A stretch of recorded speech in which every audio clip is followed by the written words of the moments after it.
Hi, my name's Catherine from Crime Psych. I'm a criminal psychologist and I run a business that enables me to bring knowledge and learning to everyone, not just those who are studying at schools, colleges or universities. And I do this by producing a range of blogs, vlogs and free online videos. And I also run some slightly more in-depth courses online and face-to-face. You don't need any previous qualifications to learn with me, and there are a few available. So once you've finished watching this video, head on over to my website and see if you can make it to an event or learn online. Today's video, I'm going to be talking to a prisoner in the UK. Say hello, he's on speakerphone to us now, so hello. Hello, Catherine. Hello. Right, okay, so tell us a little bit about yourself then, what you're in prison for, that kind of thing. Well, I'm in prison for drug offences. The actual offence was a conspiracy to supply Class A and Class B drugs. Okay. I got into that through an addiction, my own addiction of cocaine, and it led me into a little bit of debt. The guys who were running the show said that there was a way of paying me debt off by doing a little bit of work for them. I'd done a little bit of work, and I didn't realise at the time that they were under observations by the police. So I got called into it, and it was quite a small amount that I was actually travelling with, but it got me a 5-year, 2-month sentence. Okay. So how far into that sentence are you now? I'm in the actual jail time. I'm past the halfway mark because in this country, on certain offences, you do half the time in jail and half the time outside jail with the probation service that monitor you the rest of the sentence. That means it's just over 2.5 years inside, and I have got about 10 months left of jail time, and then I'll have just over 2.5 years with probation when I get out. Okay, so what happens in that time that you're serving the rest of your sentence outside or at home? What happens while I'm serving it inside? Yeah, no. When you're under the probation service, how do they monitor you? What do they do for you? How close attention do they pay to you and where you are and what you're doing? To be honest, it depends on the type of sentence and your risk assessment. With this offence, it's quite a low risk assessment, so my monitoring will be quite low. Well, it tends to be for the first year. Probation will want to see you once a week. Usually it's face-to-face, but with this current climate, I don't know how they're going to do it. And they basically lay down their rules on what they expect from you. They expect you usually to gain some sort of employment, which is probably not going to happen. And they'll just, ask me on an interview, the initial interview, on, what are my thoughts, what are my plans. So it's going to be a little bit strange this time round because nothing can be planned. So I would imagine that they're just going to monitor you, make sure that I stay within the boundaries and parameters of my parole conditions under probation. And then the year after that, I'll probably be seeing them maybe once a month. And that's basically it, just making sure that I behave. The probation service apparently has changed. They did try to privatise it, but it didn't go down too well. So they've probably gone a little bit tighter, but they're very stretched. So with people like myself, where my risk is quite low, the monitoring situation, I would imagine, would be quite relaxed, to be honest. Right, okay. Okay, and what you've just said then, you said it'll be a little bit different this time round. So this isn't the first time you've been in prison? No, it's not. Right, okay. Do you want to talk about your other offence or not? Not really. It was a long time ago, and I'm trying to sort of get past that. But I spent a couple of years in prison, and it was a very different affair. And things have changed. A different prison, regimes are different. I think they're a little bit more relaxed now, the regimes of prison. And the particular prison that I'm in now is quite a nice prison, but it's not run, I would say, very well. Right, okay. All right, so you know that we're all heading towards another full lockdown. Talk us through what a day in prison right now is like for you. It's pretty horrendous to the point where you have very, very limited social interaction.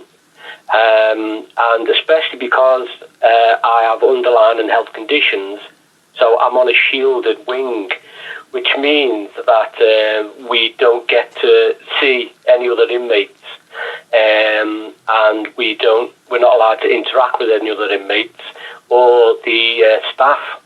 So, of course, because I spent a lot of time in education trying to work my way up, and obviously the rehabilitation process, which is also stopped, education stopped, they're trying to implement in-cell education, but that's just not working because they haven't got the staff to keep it rolling out, so that's going out the window. So your day-to-day normal regime has just stopped. Face-to-face interaction with people has stopped. So social interaction has just gone completely by the wayside, and you're locked up, especially on a shielded wing, you're locked up for 23 hours a day. And on a Friday to Saturday, it's a 48-hour lockup. So you don't see anyone for 48 hours. Your food is brought to your door because you're not allowed to queue up like normal to go and get your food served to you. So again, interaction is your door's open, here's your food, your door's locked. And that is it. So you don't get to see anyone for 48 hours from Thursday morning till Saturday morning. Oh, that sounds quite tough psychologically. How are you looking after your own mental health then? It's very, very difficult because the initial idea was to keep your mental health going, is to be supplied with reading material, writing material. They even introduced colouring books for certain people. They brought in art projects, which are all great, but they're very limited. So it's the first 10 people out of 1,800 people that are on the list to get these things. So you could end up waiting 12 months before you can do anything. Sorry, the idea of waiting 10 months for a colouring book just tickles me. I know it's not nice to laugh at, but that tickled me. Do you know what? It's absolutely horrendous. Like you say, the stupidest things. And they say, ask your wing staff. But the wing staff are, besides we're 75 staff down at the moment, the wing staff are that harassed trying to sort things out. You can understand that when you say something like, can I have a colouring book, that they just look at you and go, yeah, knowing for the fact that the answer is no. Right. So the thing is, to deal with your mental health is expect nothing and you won't be disappointed. Right, okay. So are you in a cell on your own then? Yes, again, because I'm on a shielded wing, we have to be segregated to the point where it's almost like what they call the block. And it has been stated that the lack of social interaction and the amount of time that we're locked up is actually equates to segregation. Right, okay. And have they told you about any plans of how they're going to move out of that system of how they're dealing with prisoners now? The prison runs basically like the government. They'll dangle a carrot, but you'll never see it. You'll never get to that carrot. And basically, when things aren't working, they just blame it on COVID. The facts are, it's easy for the prison to run under lockdown conditions because they haven't got to worry about that many prisoners running around. That may not be under their control, but while they're on lockdown, the governor and the prison have got full control of everybody. Mm-hmm. So in all fairness, they probably enjoy the benefits of lockdown for the prison itself, plus the fact with it having so many staff off, they can't control it. They can't allow like any extra exercise for anyone, or there's so many things that they could quite easily implement that they just can't because of the lack of staff. And also they'd rather not because it's easy to keep us under control when we're behind our door. Okay, so but you mentioned that you were locked up for 23 hours of the day, so what can you do the other hour of the day? Right, well, it works out the other 30 minutes of the day, they do allow you outside for exercise. Right, okay. That is dependent on staff, if they've got the staff to allow you outside, and obviously weather permitting. But if it's raining, they won't stop you going outside. They will allow you, like today. But that's it. You're allowed out to walk around for a bit. You're not meant to really, socialise. You're not allowed to really speak to anyone and come into close contact. So it's very difficult, really, when you see someone that you haven't spoken to for a while, not to want to go and talk to them. But even so then, why can't you socially distance and speak to them? You'll have a maximum of, say, 10 of us out at one time. Okay. But why can't you then social distance and speak to them? Well, because mostly people want to talk about what they've been getting up to or things that they don't want staff to know about because it's a prison after all, or they don't want their mates to know about, or they might talk about their partners that they wouldn't mind telling you about because you know them, or just things that they just don't want everyone else who can hear within 6 foot. Right, okay. All right. I mean, I did a little laugh then, and that the viewers would have seen it, because I'm thinking, if you've been locked up for most of the day, you've got nothing to talk about anyway, have you? Well, do you know what the funny thing is? You will hear conversations day in and day out, and it's the same things. It's always the same things. And at the moment, the biggest problem we've got is getting back is to mental health. There's a lot more self-harm going on. There's a lot of people shouting out their doors, screaming.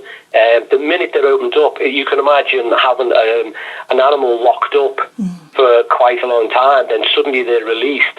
They go mental. So as soon as they're opened up, there fights, and there's all sorts going on. There's deaths, there's fights, there's threats, and it just goes absolutely wild for about 30 minutes. So the minute doors are opened up, you hear the alarm bells go. Where fights just broken out. Yeah, well, I can see how the prison would be struggling to deal with that with reduced staff numbers as well. Yeah, I mean, the way to deal with it is that it's all staggered. Unlocks all staggered. They only let so many out. So obviously, if you've got half the staff, you let half the amount of people out. Right. So if you just stagger it, there's no one is ever fully all open. No wing is fully open to allow 80 or 100 inmates out at one time with 2 staff. So they just literally say, well, you can go out in half an hour and the others stay behind the door, and then when we lock them up, we'll let you out. So they control it that way. Okay. So have you got the facilities in your cell? What does your cell look like? Do you know what? It's like a small version of a bedsit. Right, okay. So do you have a kettle that you can make tea, coffee?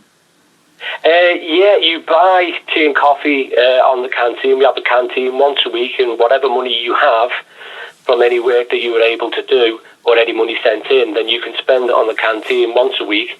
You can buy things like coffee, tea, sugar. They used to do fresh foods, butter and cheese, but they've stopped doing that now because we used to have a fridge at the end of the wing, but obviously we haven't got access to that now. So that's gone. So, we can get everyday little bits to keep us going through the week if we wish to. There's a little desk. We have a small TV. I think it's a 16-inch TV, something like that.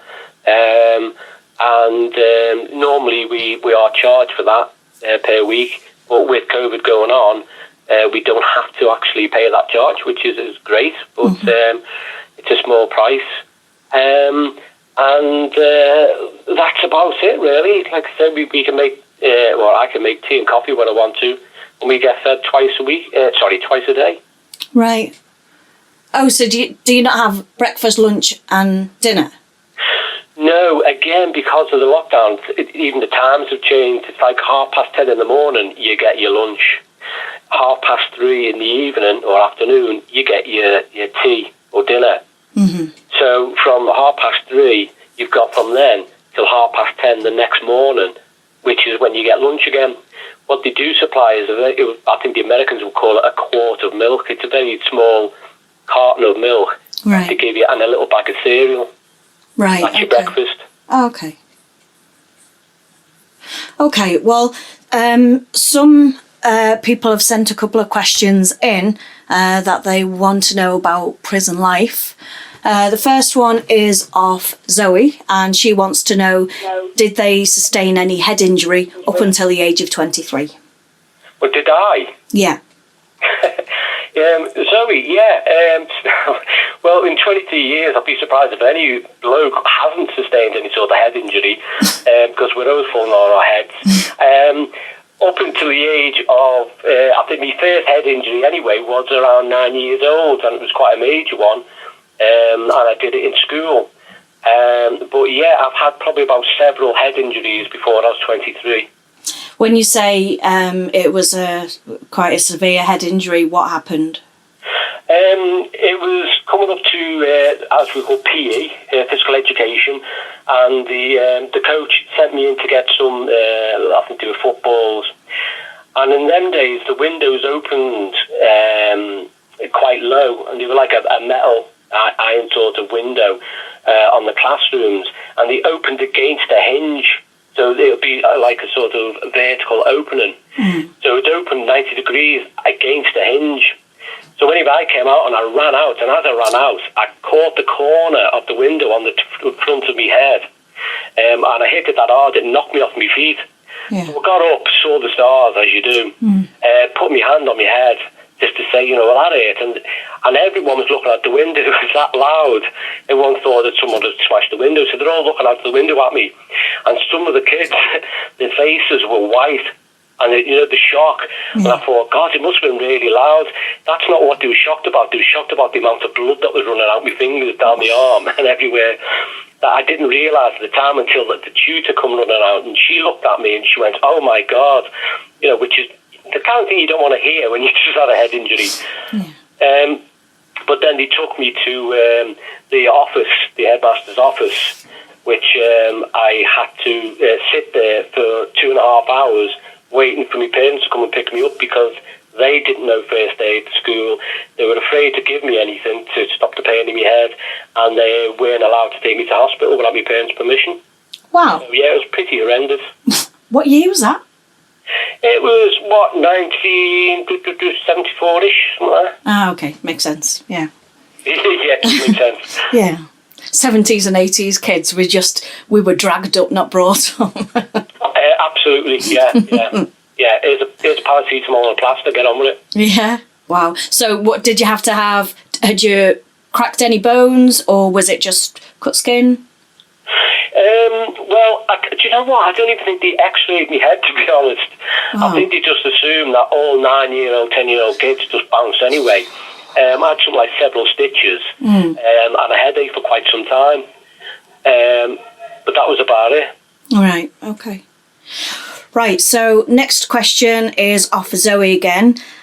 She wants to know how you feel about the experience of your parents or caregivers. So how do you feel about the experience that they gave you? Right, okay. Again, Zoe, my experience with the parents, it was very strange because my sibling, my brother's 4 years older than me.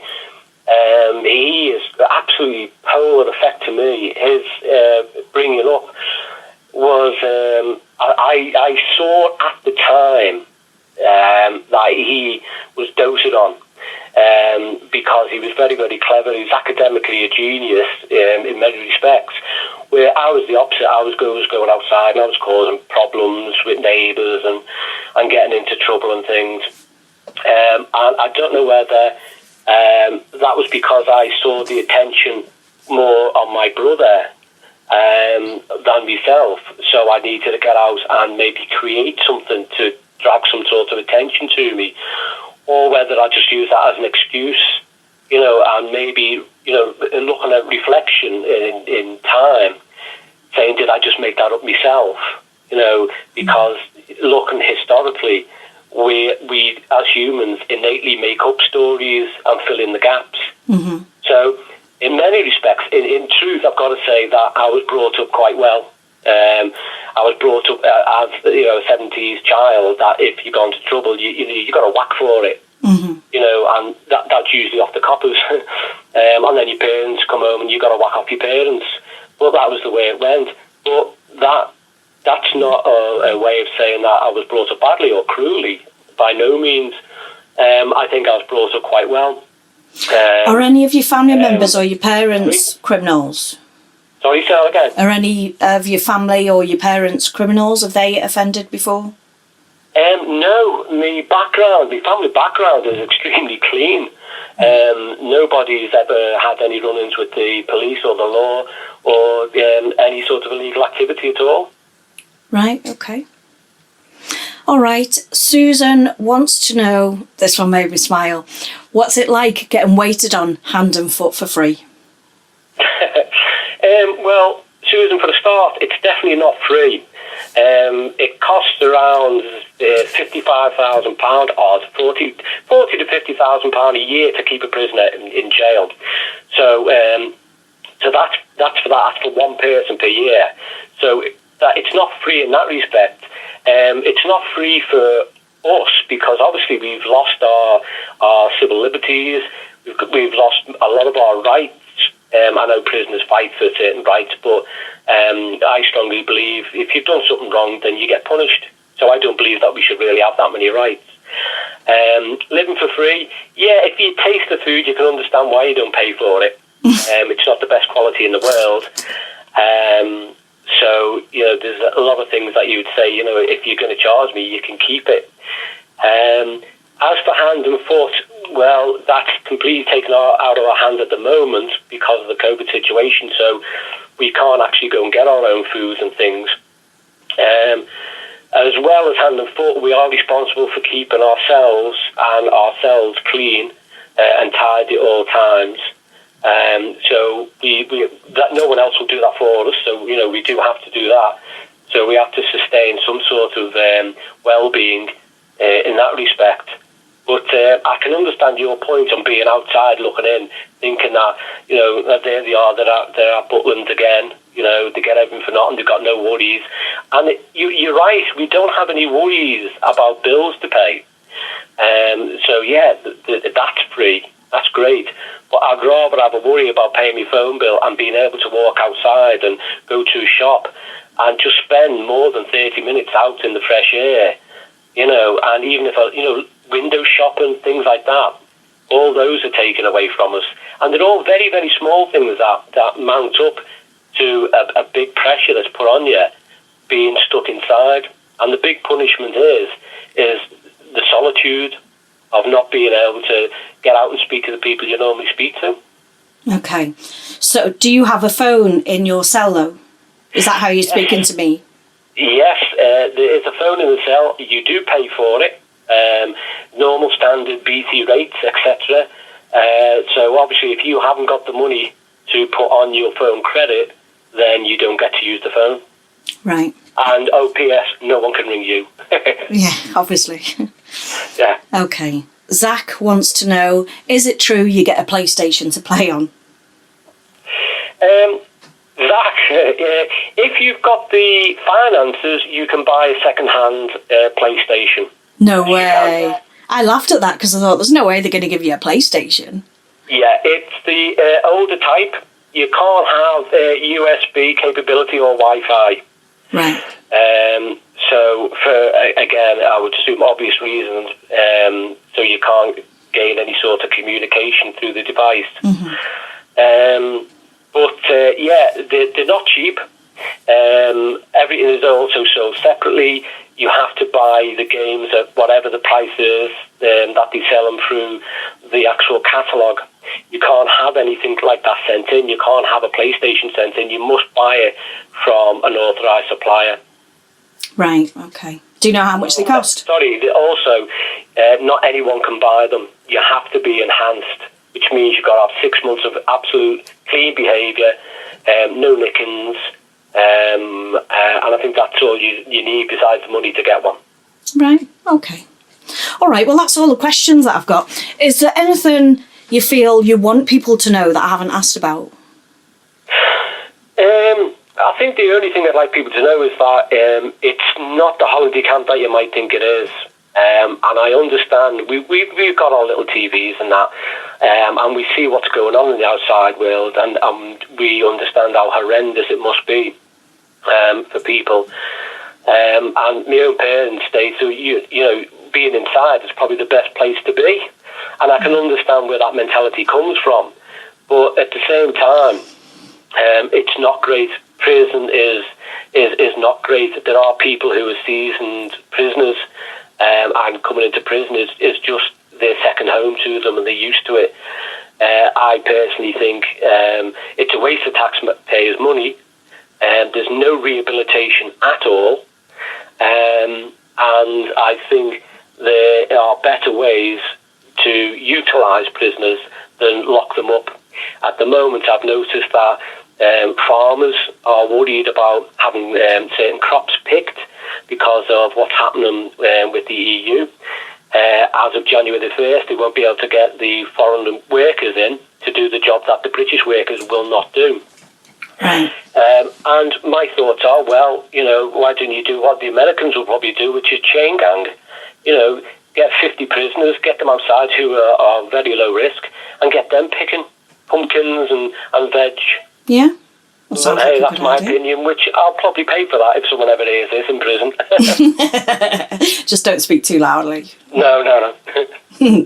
Okay, well, thank you so much for speaking to us today. It's been really interesting. You're welcome.